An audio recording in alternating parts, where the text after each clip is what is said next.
ሰላም የተወደዳችሁ ቅዱሳን እንደምናችሁ። ዛሬ ደግሞ ከእኛ ጋር የእግዚአብሔርን ቃል ልንካፈል እግዚአብሔር በዚህ ባለፈው ሳምንት እና በዚህኛው ሳምንት ደግሞ ሊያስተምረን የፈለገውን ነገር ይዘንላችሁ መጥተናል። ያም ደግሞ ስለ ፍሬያማነት ነው። በላስት ዊክ ላይ እንደተማርነው ፍሬያማነት ምን እንደሆነ አይተናል። እናም ደግሞ የፍሬያማነት ጠንቆች ብለን ደግሞ ያየናቸው ነገሮች መጀመሪያ ላይ አለማስተዋል ብለን ያየነው ነገር አለ። ነገር ግን እነዛን ሁሉ ሪካፕ እንስጣቸውና ከዛ በኋላ ደግሞ ዛሬ የምንማረውን ነገር ወደዛ እንገባለን። እግዚአብሔር ይመስገን። ከዛ በፊት ግን ብንጸልይ። እግዚአብሔር ሆይ እናመሰግናለን። ስለዚህ መልካም ቀን ክብር ላንተ ይሁን። በእድሜያችን ላይ ስለጨመርክልን ቀን እናመሰግናለን። እያንዳንዳችንን በያለንበት በሰላም ስለጠበቅን ክብር ላንተ ይሁን። አሁንም ደግሞ እግዚአብሔር የዘላለም አባት ልታስተምረን በፊትህ አለን። የምታስተምረንን ቃል በኢየሱስ ክርስቶስ ስም እንድንሰማ የሚሰማ ልብ የሚያስተውል አእምሮ በኢየሱስ ስም ስጠን። በጌታ በኢየሱስ ስም ቃልህን አብራልን። መንፈስ ቅዱስ ከኛ መካከል ሁን። በጌታ በኢየሱስ ክርስቶስ የሚያስተውሉ ዘንድ አእምሯቸውን ከፈተላቸው ተብሎ እንደተጻፈ በኢየሱስ ክርስቶስ ማስተዋል እንዲኖረን አእምሯችንን ክፈትልን። እግዚአብሔር ክፉ ሁሉ በስም ስልጣን የታሰረ ይሁን። ቀርቶ ያለውን ጊዜ ባርክልን። ለእኛም ለምናስተምረው በኢየሱስ ክርስቶስም ጸጋህን አብዛልን። ለሚሰሙትን ጸጋህን አብዛላቸው። ክብር ሁሉ ለአንተ ይሁን በጌታ በኢየሱስ ስም አሜን። ሃሌሉያ። እግዚአብሔር የተመሰገነ ይሁን። የረዳን ጌታ ይባረክ። ሳምንቱን በሙሉ ጠብቆ በጤና ለዚህ ያደረሰን ጌታ ስሙ ይባረክ። ዛሬ እንግዲህ በፊታቸው ያለ ነው እኔ ጽዮን እና ሃሌሉያ። እግዚአብሔር የተመሰገነ ጌታ ረድቱን በፊታቸው አለን እና ቅድም ያፌት እንደነገራችሁ ያለፈው ሳምንት የተማርነውን ለመነሻ ያክል የኢሳያስ ምዕራፍ 5 ከቁጥር 1 እስከ 4 ያለውን እንደዚህ በኢየሱስ ክርስቶስ ስም አነባለሁ። ስለ ወዳጄ ደግሞ ስለ ወይን ቦታው ልዘምር። ወዳጄ በለምለም ኮረብታ ላይ የወይን ቦታ ነበር። መሬቱን ቆፈረ፣ ድንጋዩንም ለቅሞ አወጣ። ምርጥ የሆነውን ወይን ተከለበት። በመካከሉ መጠበቂያ ማማ ሰራ። የወይን መጭመቂያ ጉድጓድ አበጀ። ከዚያም መልካም ፍሬ ያፈራል ብሎ አሰበ፣ ነገር ግን ኮምጣጣ ፍሬ አፈራ። እናንተ በኢየሩሳሌም የምትኖሩ የይሁዳ ሰዎች ሆይ በእኔና በወይን ቦታው መካከል እስኪ ፍረዱ። ከዚህ ካደረግኩለት በላይ ለወይን ቦታው ምን እንዳደርግለት ይገባል? መልካም ወይን ፍሬ ያፈራል ብዬ ስጠብቅ ለምን ኮምጣጣ ፍሬ ያፈራል? እዚህ ጋር እንደምንመለከተው እግዚአብሔር ለእስራኤል በጣም ብዙ ነገር እንዳደረገላት እንመለከታለን። እንደተንከባከባት፣ እንደኮተኮታት፣ አረሙን ነቅሎ እንዳወጣ፣ የማይገባውን ነገር እንዳስተካከለ፣ አጥርን እንዳበጀላት፣ ቅጥርን እንደሰራላት፣ እንደገናም ደግሞ መልካም ፍሬ ታፈራለች ብሎ የወይን መጭመቂያ ቦታ እንደማሰ በመተማመን እንደጠበቀ ተመልክተናል ያለፈው ሳምንት። ነገር ግን የሚገባውን ነገር ሁሉ አደረኩላት፣ ነገር ግን እንደጠበኩት አይደለም። የሚገባውን ነገር አድርጌያለሁ፣ ግን መልካም ፍሬ ስጠብቅ ኮምጣጣ ፍሬ አፈራች እያለ ይናገራልና እግዚአብሔር ከኔና ከእናንተ በህይወታችን ፍሬያማ እንድንሆን ይፈልጋል። ከኔና ከእናንተ የሚፈልገው አንድ ነገር ምንድን ነው? ፍሬ ይፈልጋል። በየትኛውም በተሰማራንበት በመንፈሳዊ፣ በስጋም፣ በስራም በእያንዳንዱ በመውጣት መግባታችን ፍሬ ከኛ ይፈልጋል፣ ይጠብቃል። ለምን? የሆነ የሰጠን ነገር አለ፣ ያደረገልን ነገር አለ። እግዚአብሔር ሳያደርግ ምንም ነገር አይጠይቅም፣ አድርጎ ግን ይጠይቃል። እና እንዲህ ነው እየሞገተ ያለው። ምንድነው ማድረግ የሚገባኝ? ምንድነው ያላደረግኩላት? እስቲ ፍረዱ እስቲ እያለ ይጠይቅ ነበረ። ይህንን ነው ባለፈው ሳምንት የተመለከትነው። ይህንን ስናይ ያለፋችሁ ሰዎች ብትኖሩ፣ የመጀመሪያውን ክፍል ያላያችሁ ብትኖሩ ወደኋላ መለስ ብላችሁ እንድታዩ እናበረታታችኋለን። እግዚአብሔር የተመሰገነ ይሁን። በእግዚአብሔር ቤት በቆየን ቁጥር እግዚአብሔር ከኛ ፍሬ ይፈልጋል አይደለም? በቆይታችን ብዙ ዓመት ልናስቆጥር እንችላለን። ነገር ግን ፍሬ አለን ወይ? ፍሬያማ እንድንሆን እግዚአብሔር ይፈልጋል። ለዚህ ነው ወደ ማስተዋል እንድንመጣ እግዚአብሔር ቃሉን እየመገበን ያለው። ፍሬ እንዳናፈራ ደግሞ የሚያደርጉ ምንድናቸው ብለን ስንል የእግዚአብሔር መንፈስ ያስተምረን ምንድነው ያሳያል? አዲስ ኪዳን ውስጥ በማቴዎስ ወንጌል ምዕራፍ 13 ከቁጥር 1 ጀምሮ ያለውን ጌታ ኢየሱስ የዘሪውን ምሳሌ ይነግራቸው ነበር ለደቀ መዛሙርቱም ለተሰበሰቡት ሰዎች። ያንን ነበር ስንመለከት የነበረው ባለፈው ሳምንት እና ከዛ ውስጥ ፍሬ እንዳያፈሩ ከሚከለክላቸው ወይም እያንዳንዳችን ፍሬ እንዳናፈራ ከሚከለክል ነገር አንዱ ምንድን ነው? አለማስተዋል ነው። ካነበብነው ክፍል ከማቴዎስ ምዕራፍ 13 ቁጥር 18 እንግዲህ የዘሪው ምሳሌ ስሙ። የእግዚአብሔርን መንግሥት ቃል ሰምቶ ከማያስተውል ከማንኛውም ሰው ልብ ውስጥ ክፉ መጥቶ የተዘራውን ዘር ይነጥቃል። ይህ እንግዲህ በመንገድ ዳር የተዘራውን ዘር። እግዚአብሔር የተመሰገነ ይሁን። ቁጥር አንድን የተመለከትነው አንደኛው ምክንያት ምንድን ነው ብለን ስናስብ አለማስተዋል፣ ፍሬ እንዳያፈራ የከለከለው ምንድን ነው? መልካም ዘር ሆኖ ሳለ ግን ፍሬያማ እንዳይሆን የከለከለው አለማስተዋል ነው ብለን ባለፈው ሳምንት ተመልክተን ነበር። ፍሬያማ እንዳንሆን የሚከለክለን፣ ፍሬያማ እንዳንሆን የሚያግደን ነገር አንዱ ምንድን ነው አለ? አለማስተዋል ነው አለ እና አለማስተዋል ምንም ብንለፋ ምንም ብንደክም ማስተዋል ከሌለ ማስተዋል ከሌለ፣ ስለዚህ የመጀመሪያውና ዋነኛው ምንድን ነው? ከዚህ ክፍል እንደተመለከትነው ፍሬያማ እንዳንሆን የሚከለክለን አለማስተዋል ነው ብለን ባለፈው ሳምንት ተምረን ነበረ። እግዚአብሔር ይመስገን።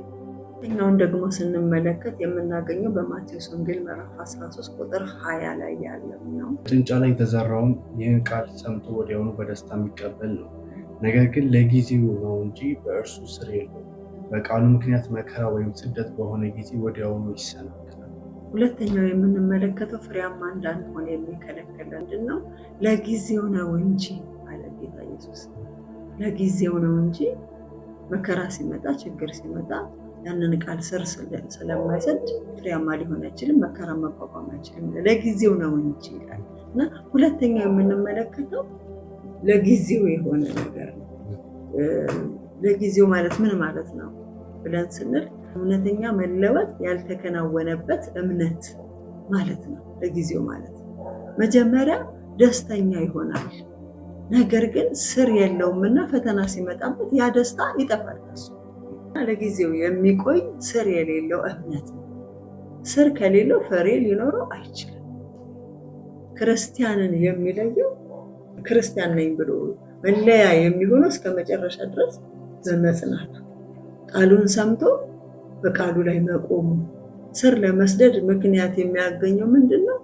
ጊዜያዊ የሆነውን መከራ ማሸነፍ የሚችልበት የመጣለትን ቃል አጥብቆ ሲይዝ።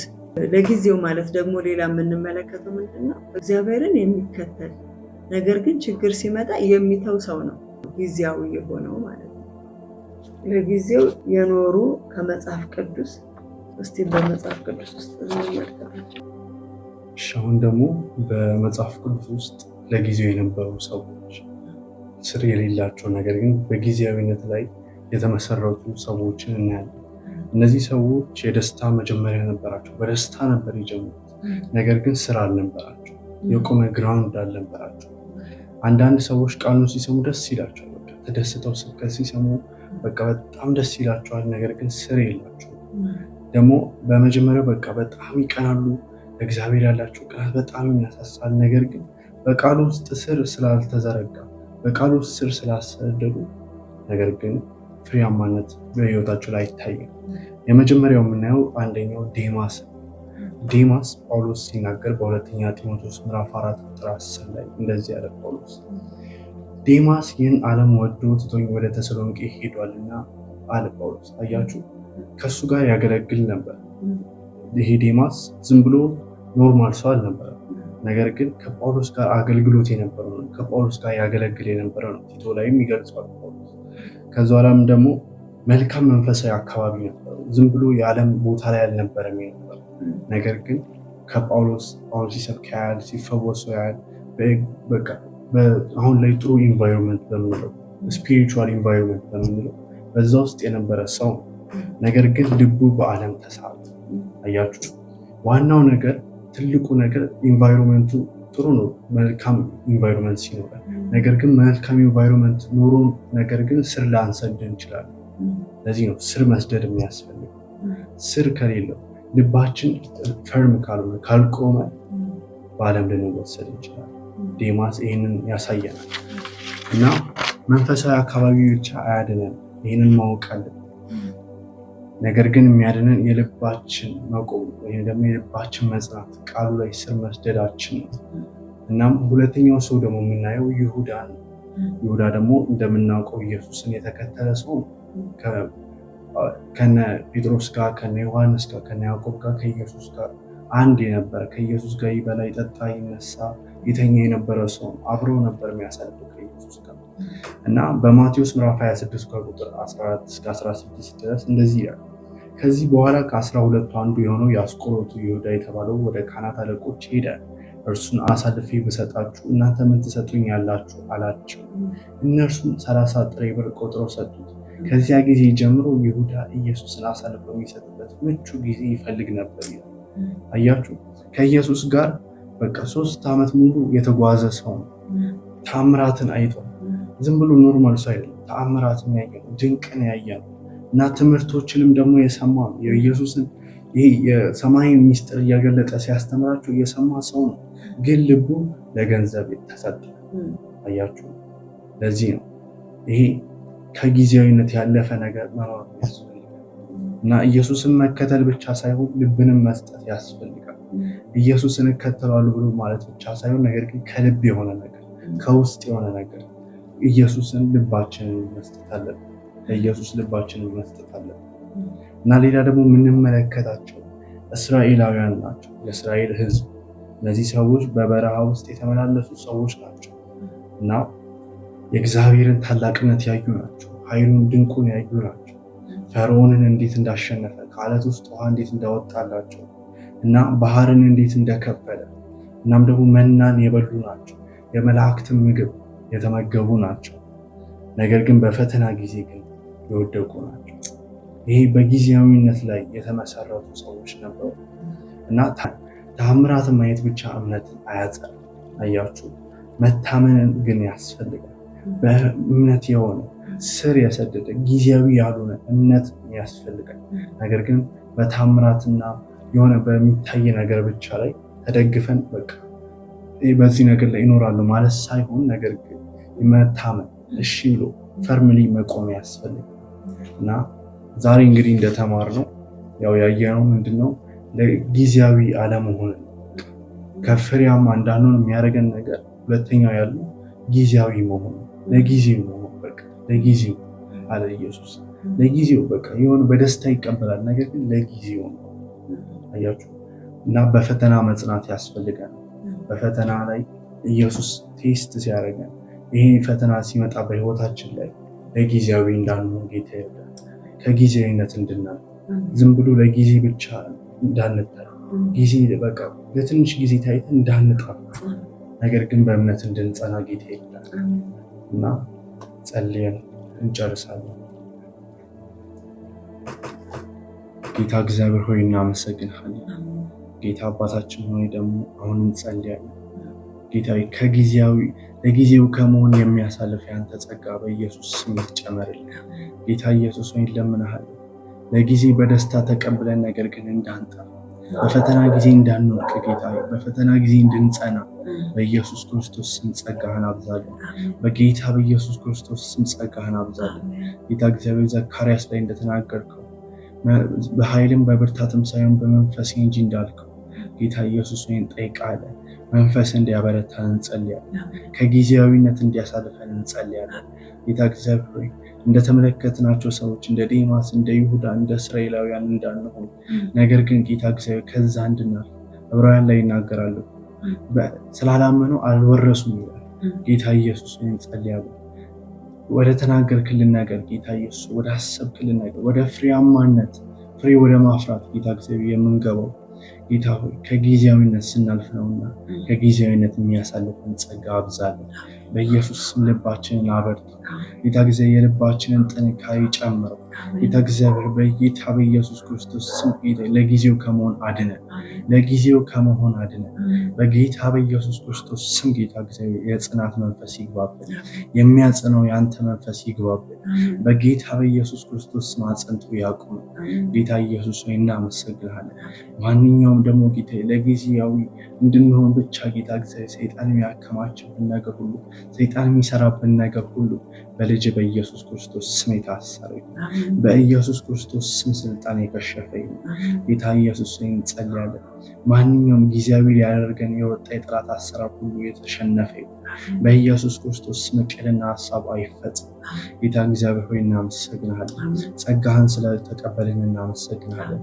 ጌታ እግዚአብሔር ከጊዜያዊነት አልፈን ደግሞ ጌታ እግዚአብሔር የድል አክሊልን ልንቀበል ድል ልንነሳ ጌታ እግዚአብሔር ከአንተ ጋር ልንነግስ ጌታ እግዚአብሔር ስለመረጥከን እናመሰግናለን። ይህንን ሁሉ ስለምታደርግ እናመሰግናለን። ክብር ለአንተ ብቻ ይሁን በታላቁ በልጅ በኢየሱስ ክርስቶስ አሜን። እግዚአብሔር ይመስገን። እግዚአብሔር ይባርካችሁ። እግዚአብሔር ቢፈቅድ በህይወት ብንኖር ለሚቀጥለው ሳምንት ደግሞ እንገናኛለን። ተባረኩ።